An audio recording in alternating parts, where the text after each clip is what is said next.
right, welcome to the latest episode of the Colon and Power Organic Fitness Podcast. I have my latest guest here in front of me and very good friend of mine, Karen O'Sullivan, all right, and who is an emergency technical technician, and not only that, has a master's degree in applied science. Karen, welcome to the show. Thanks so much, Cohen. It's an absolute huge honour to be on with yourself, the legend himself. What can I say? You stop. Right, so I suppose the topic and that I brought you on to talk about, because you've been quite vocal on the likes of social medias and on the original medias, radio, talking all about, I'm going to say, mental health. And you're someone that has, I'm going to say, both friends and maybe even family members that have been struggling with it in the very near past. And the idea is, I suppose I brought you on to, I suppose, discuss that important topic that's coming into more and more people's lives at this moment in time. Yeah, maybe tell a little bit of the listeners about, we will say, an experience that you were just talking about, chatting about. You have been in the position that you are as the likes of emergency medical technician that you came across, and we can start off with there, Karen. Yeah, absolutely, Cohen. Thanks for it. So a few years ago, myself and a colleague, we were just driving from A to B. We didn't have a patient on board or anything, and next minute we noticed somebody on a bridge, and we said, okay, that, intuition was there. This doesn't look quite right. So we pulled in, went over and had a chat, and it was simply, look, we're here. Is everything okay? And all the rest of it. And we said, look, we've nowhere else to be. It's fine. We'll sit and wait, and, all the rest. And thankfully, we did manage, purely by being there, to successfully talk that individual out of doing what they were about to do that day, which it felt pretty amazing, thankfully. And they did get the help they needed. A few years later, we met them, and things were good, thankfully, as well, by complete chance. So it was lovely to see. And it was just literally having the time. And actually, the fact that we bothered to stop, people were just walking on and continuing, or I don't know, it just kind of, it meant a lot to us, I guess. Like, yeah. So, well, that's a major honour in itself. And I know, I suppose, you have a more personal, I'm going to say, relationship with a friend of ours that suffered through mental health and suicide out the other side, with God help her. And you even expand on that and how, I suppose, and what you recommend out the other side of it. Yeah. Yeah, so absolutely right. So unfortunately, I do have a friend, like both of us have the same mutual friend as it is as well, who unfortunately took her own life back in 2022. I'm going to say early 2022. It did hit very hard, is what I'm going to say, being honest. And if people, didn't know her, she had so much positive impact, and she really did, on just everyone in absolutely every area. Promoting actually mental health awareness and therapies, alternative therapies, and everything else. So she was a phenomenal individual, is what I'm going to say. But yeah, so back then it did hit really hard. I remember actually the same day I had missed one or two calls, and I said, this is unusual. The two people who contacted me, and I was like, okay, they've rang a few times. They don't normally ring. Why are they both ringing? So I knew something was up. I didn't know, obviously, what level, but I knew intuition said, okay, no, can you meet? Can you talk? Let's meet in person. Are you around? And I said, I am. Look, let's meet in person. I'll tell you then. It's just, can you get here? So I did. And then the bombshell, the realisation, it hit hard, to be honest. It really did hit hard at the time. And then there was all the questions, if is such a small word, but with such like a big meaning, so what if this, and if only I the other, and if we this and if we the other. But at the time, it's not really what if, it's also if, as opposed to what if. It did hit. Being honest, the grief, I mean, like any grief, I suppose, if there's a bereavement, it's challenging, but that grief sort of hit differently, is what I'm going to say. And eventually I did want to bring more positivity as well, and honour our dear friend's memory in a good way, I think that's what she'd want as well. So I said, what can I do, that would make a difference? So it's actually how I started running, to be honest, as well. There was a challenge. I went from like zero to, as I do, with just like, all or nothing approach. I decided to raise funds, I suppose, and awareness around mental health and suicide prevention. So there's an organisation known as Pieta House. It's month. I just started. I was running, stopped, starting, and I did it.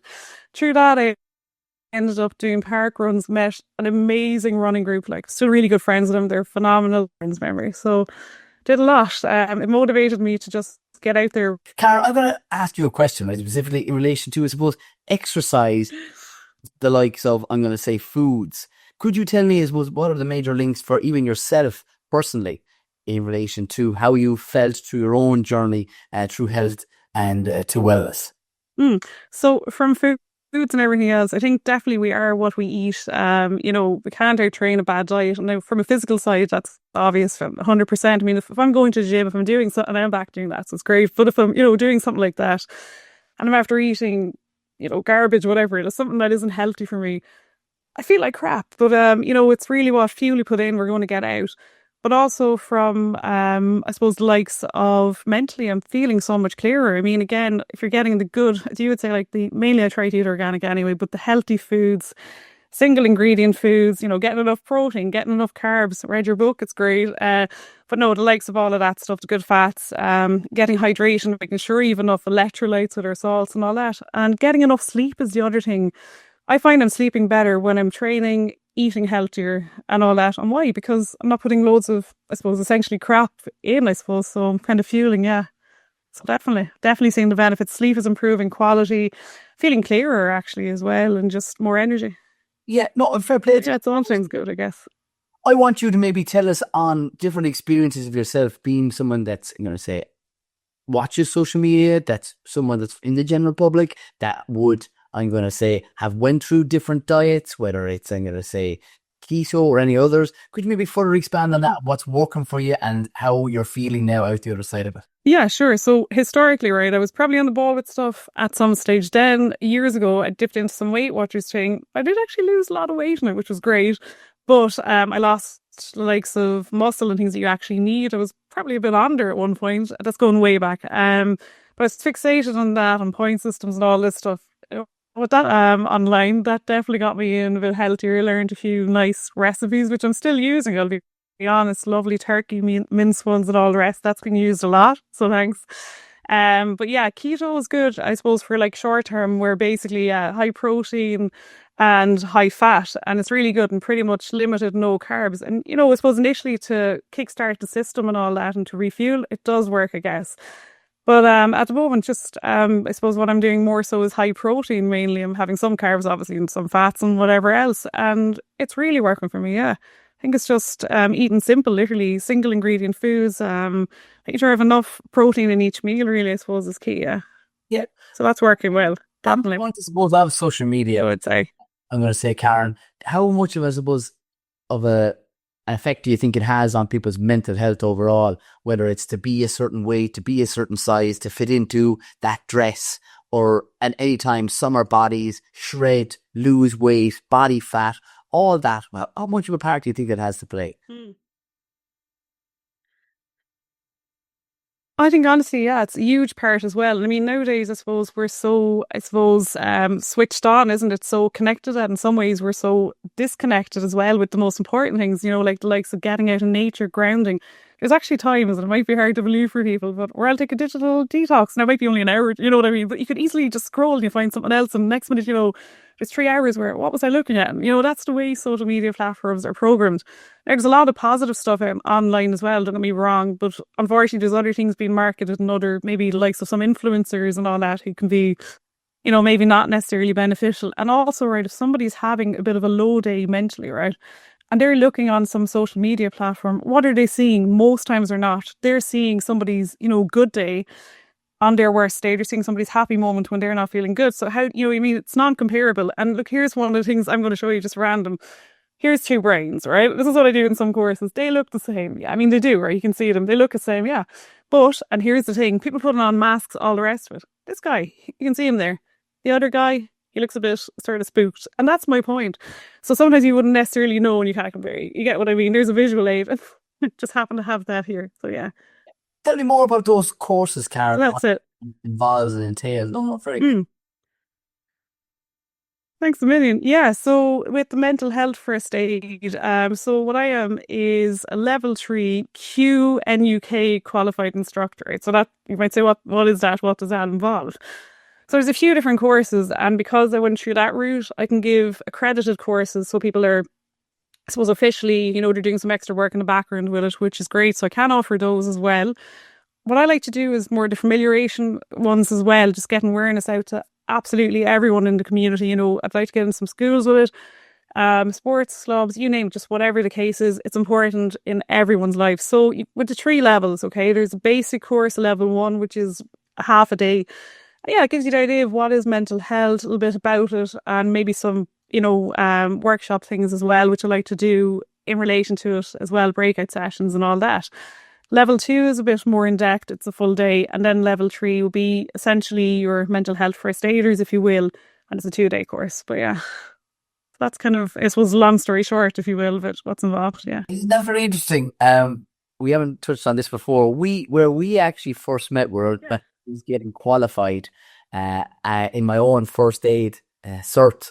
I got randomly, this number was passed on to me, and I didn't have the time. I was based down in Cork, so I had to ring this number, and I said, "Is there any chance that I could organise and pay an extra for someone to come out to the house to do the health and safety course with myself?" Because I was getting qualified as a personal trainer in the gym in Bandon, and I was working in Shannon, growing all the veg as well.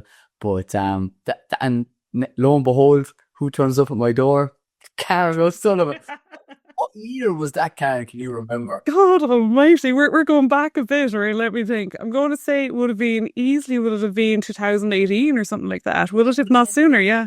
I would have said, Karen, that's just That's a long time. We're coming up to a decade now. Just when you think about it, yeah. And that, so even top of, I'm going to say, your mental health kind of courses and stuff, you also do first aid courses too. Absolutely. I got to put them through the work that day, didn't I? I was like, let's keep going. Compressions are key, which they are, right? But honestly, it was amazing.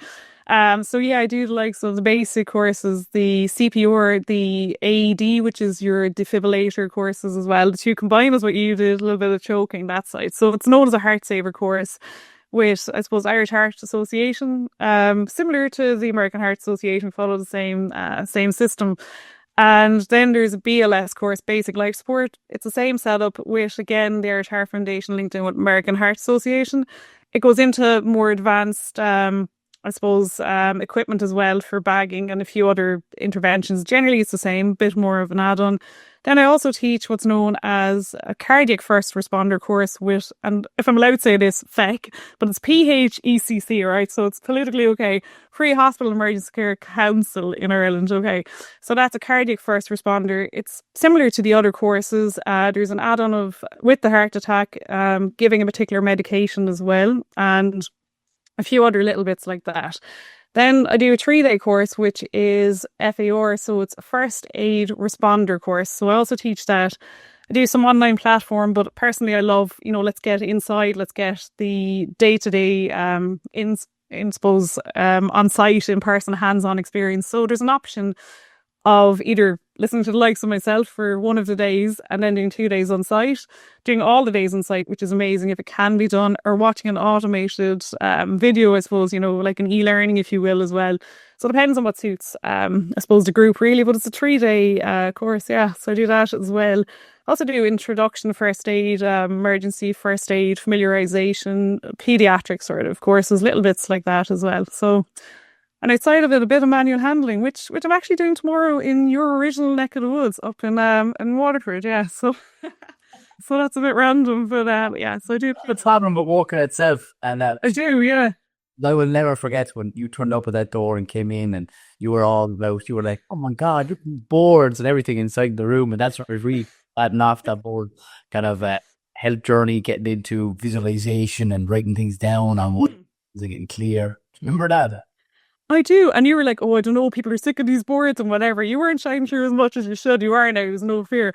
And I was just straight away drawn to that. I was like, I love his energy. And I was like, I just totally love, like spread the good affirmations. I actually have a lot of that myself as well. And I'll just go randomly around. If I see that somewhere, be it in the school, be it the likes of somewhere else, I'm just like, do you mind if I take a picture of the quote or write it down, or absolutely. So I totally loved that. So I did a lot of, I suppose, other courses where I attended them, really, Louise L. Hay courses, so Heal Your Life courses and things. It's all about mirror work and affirmations, and again, it's about the positive energy, right? So when you think about it, in this day and age, I mean, again, what are we being projected with? A lot of news, a lot about, and okay, it is the reality, wars and all that. what I try to do instead of, like listening to that every like a day, I try to put on the likes of a positive podcast, or listen to some upbeat music, and I'm just bopping away in the car and somebody else is looking going, what's going on in traffic? Or, I'm just like, yeah, it's fine. Or yeah, usually if I'm decompressing, I'll watch the likes of some comedy. It could be Friends, it could be The Simpsons, it could be something new, but just something that's good, 100%. Yeah. Yeah. I'm so glad you brought that up. Like I have that written down here, those words in bullet point form. Wow. Positive energy, right? Because that is really, really important between the likes of what you consume from foods, but also from what you listen to and what you watch. Has a massive part to play in our overall health in itself. And the idea is, like, you and myself have touched base there in 2018, and not only that, you went through different things, let's say regimes of exercise. But what you've really found, even recently, and you can further expand on this point, going on different things, and say going to places where like-minded individuals goes. My English not so good, but the likes of the Camino. Maybe if you want to further expand on that and who you've met and friends, Wow. would be a good point. I'm telling you what, it's the best journey ever. And I wanted to do that since, I suppose, years ago. I was like 2008, 2009, going, oh, I might do this. 1 year is about to do it, and just it didn't materialize. So then I believe definitely right people, right time, right location, when everything aligns, anything is possible, right? So anyway, back about 3 years ago, opportunity came up through the likes of yourselves, through, I suppose, the great stuff, because that was very great stuff, good stuff. Retreat isn't even calling it the right stuff. Now I'm combining the two words, but it is great, it is good. So opportunity came up, and 100% I was, yep, I'm doing that. So off on the Camino. So the first one, if I say it right, I think it was Bilbao Pamplona. There was like a wine fountain on the way. There was a lot of, I suppose, wilderness area. It was beautiful. It just, you were in that one as well, which is cool. Saria to, where did we go? I can't remember the name. Oh yeah, the main part here. Look, Santiago de Compostela. We had a bit of rain 1 or 2 of the days. I actually, would you believe it? And I don't think I told you this. I had to dry one of my runners one day with the hairdryer, and somebody else said to me, "Yeah, so yeah, so that was in the Portuguese route, wasn't it?" And I didn't know. This will tell you, I was just going with the flow with that one. That when you said to me, "Oh, we're going to Spain," and that was class on that speech explanation, is what I'm going to say. And what a laugh. Yeah. And it's really important, I suppose, for people to emphasize on that point. It's the literally connecting with like-minded individuals to make it a lifestyle that literally you then have people to lean on. And in that group in itself is even more important to literally ask the people, are they okay? Do you need anything from me? Do you want to talk about anything? Absolutely. So, yeah, I mean, that is key, isn't it? And just having those chats. And if we're on the way, on the journey with people, I suppose, really having the chats, as we say. And, people do share a lot, I find, and especially on the Camino. I don't know, there's that spiritual side, I suppose, as well. It is that sort of a powerful energy. And you get what I mean? We were all there. There was laughs, there was probably blood, sweat, tears. I don't know, was there blood? Hopefully not. But it was great. Honestly, the energy, we were just buzzing, and we were all just connecting. And, one group might be here, another group are here, then we'd all combine, then you switch and match. And yeah, there's loads of good energy on it. We even had a dance off here as well. A few dance offs, I think, actually. we made a restaurant this year, but hey. So what happens on the Camino stays on the Camino, Karen, huh? Oh yeah, exactly. That's just mentioning it without going into details. What a laugh. So, Karen, I suppose with your area of expertise, what are the things, maybe even if you could try and summarize 3 points that would actually help people that are struggling with mental health that you would suggest to them? I'd start at number 1. What's your number 1 key point that you would suggest? So definitely, I would say first off, right, be gentle with yourself, okay? And genuinely, I know it might sound cliche, but be gentle with yourself, and it's okay to not be okay for a time, right? So, first off, acknowledge that. And definitely if you're going through an immediate, tough time right now, sleep. Sleep will help, honestly. How we feel in the heat of the moment, give it time. 100%, right, my key points. Do talk to somebody. I mean, literally having the go-to person, right? A problem shared's a problem halved. Please do talk about it. I'm trying to get, I suppose, rid of, and I know it's still out there, but the whole stigmatism around stuff, get rid of that. And if people can feel happy to actually chat about it, and it's totally fine, and it should be, that's my personal thing, just go and talk to somebody, please. There is loads of organisations out there, and if someone's in immediate danger, okay, there is emergency services as well. But, be gentle with yourself. And it's okay to not be okay at the time. And please do have a go-to person to talk to, is what I'm going to say. Definitely. Yeah, we'll repeat. Key points. Yeah, the key point in itself. What are those as services that you would, I'm going to say, mention to people to reach out to if they are in a current situation where they are struggling a little bit, Karen? Yes, so I know, look, there's loads of ones globally, we'll say, in each organ or each country, we'd say, has its own global organisation. But key ones that are out there in a few places would be the likes of the Samaritans. Definitely would be an amazing one to go to. They're 24 hours free help services. So the Samaritans, Pieta House is one that I suppose I've done a lot of campaigning for them, I suppose. So personally, I'd recommend them. There's an amazing charity actually in the UK as well, known as Mind. So just MIND, just literally Mind, I suppose. There's also other community ones out there as well. SeeChange.ie is another organisation actually in Ireland that's really good as well. SeeChange.ie gives a lot of information on mental health and what can we do on a day-to-day basis to, get help and improve it. If we do need it, if somebody's in, I suppose, a suicidal crisis or something to that level, emergency services, we're calling literally the emergency service number as well, and help will be there in that sense as well if it's, somebody's in immediate danger is what I'd say. Yeah. It's right in itself.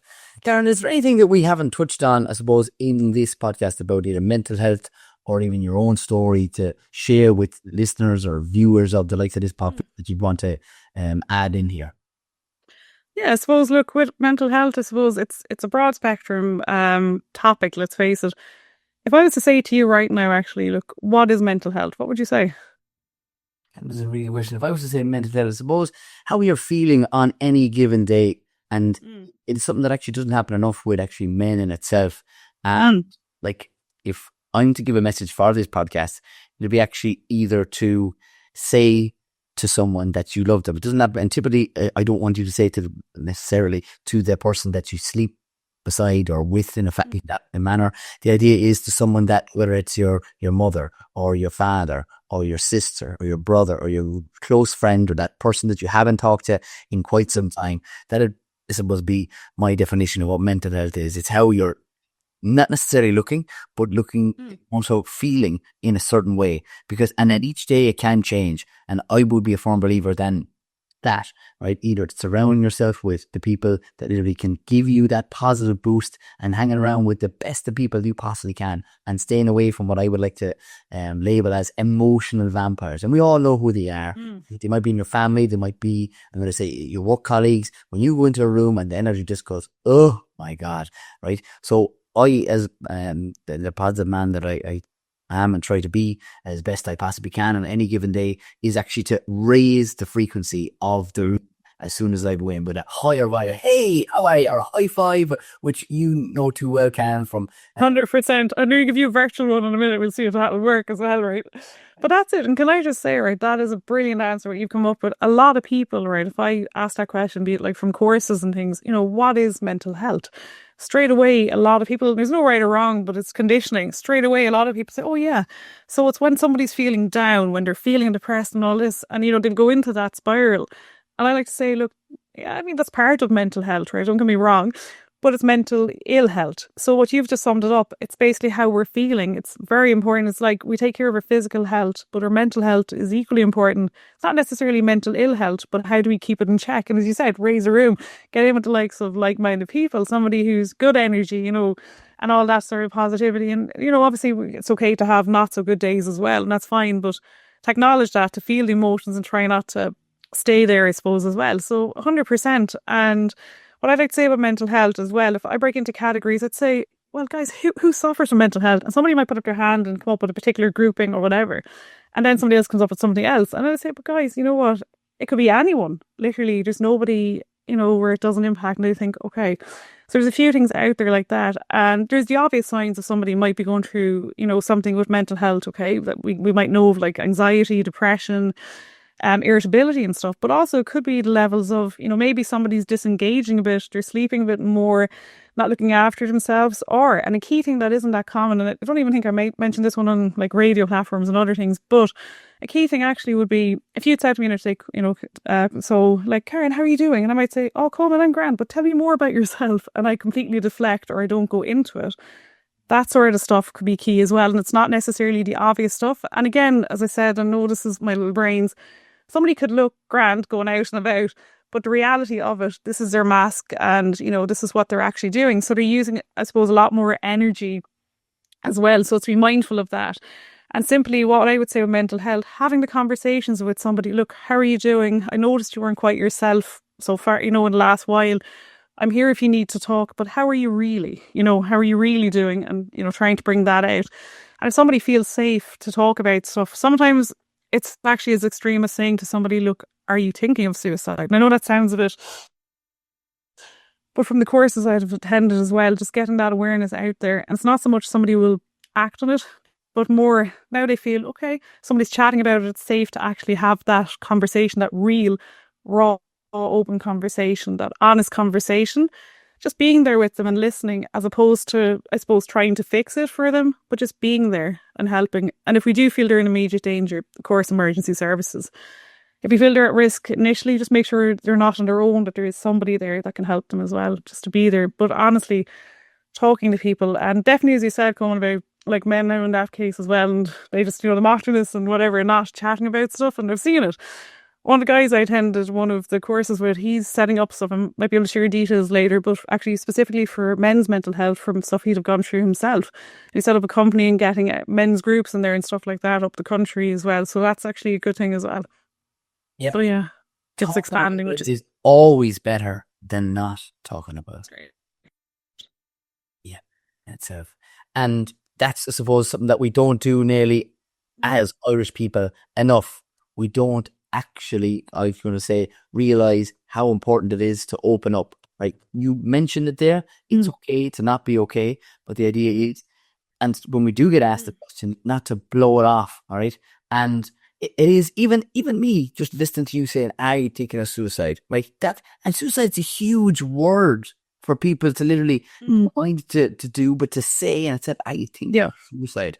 And we've all went through our struggles, including yourself, Karen, and me. I'm lucky enough to have a great, I'm going to say, bunch of great, I'm going to say, support, family-wise, between going through different struggles, moving from jobs and polytunnels and stuff. And at that time, I was lucky enough that my father kept hounding me. And I'm super grateful for my own father for asking me, "Are you okay?" And I was really like, "Dad, I am sick of you asking me, am I okay? Are you okay?" And it was difficult for me at that period of time, moving locations, moving jobs, and starting a new venture itself, going out on my own. And I remember going, "Geez, I'm super grateful to actually have someone to nearly be nagging to ask me, am I okay?" Or and I know, like, okay is the word without saying. Yeah. Do you know what I mean? And I was like, "Are you okay? Thanks very much. Thank you." Yeah, absolutely. So 100% right. It's so important. No, it's so important. Yeah, absolutely. We're all good. Can you hear me okay? Sorry, I think I broke up there, but it's all good. Yeah, I think just so important, like literally checking in. It can be annoying maybe. And sometimes we're all so busy that, we don't think to do stuff, but it's simple just to check in. How are you doing? Just thinking of you today. How are you? Those simple things when life becomes so busy, from everything, like for all different areas and all the rest. It's simple. How are things for you now? Simple check in, like just thinking of you today. That can go a long way, honestly. Yeah. That's what I'm going to say. 100%. I'd love even listeners of this podcast or viewers, I suppose, to reach out to someone that you haven't currently spoken with in at least a year or two, or it could be 10, because they will literally be delighted to hear from you in itself. Karen, is there any kind of message that you would like to share with the viewers of this podcast in relation to, I suppose, better health? Okay, yeah. I mean, I suppose there's 3 pillars to it. I suppose you've got your physical health, your mental health, and your spiritual health. We need to have an emotional, I suppose, if you kind of expand onto a 4th, I suppose, which would link in. I suppose maybe there's 4, okay, I have to count. The point is, all need to be in check. And sometimes, right, and I've included in this, if I was fixating on the likes of Ronnie, if I was fixated on work, I was doing one area, one platform, and other areas were maybe dwindling or whatever. But if you can just get them all in check, look after yourself first. I know it might sound selfish and whatever, it's not. It's like, and I suppose conditioning definitely in Ireland, was kind of, oh no, I need to be doing stuff, and being so busy for what? You're burning out and your body's needing to rest. Actually give and help is what I'm going to say. Yeah. Perfect. Right. Karen, I just want to say I'm super grateful for you coming on and actually showed, I suppose, those valid points for everyone listen right here, right now. So the idea is I always end these podcasts by saying, stay tuned, stay classy, and keep it organic.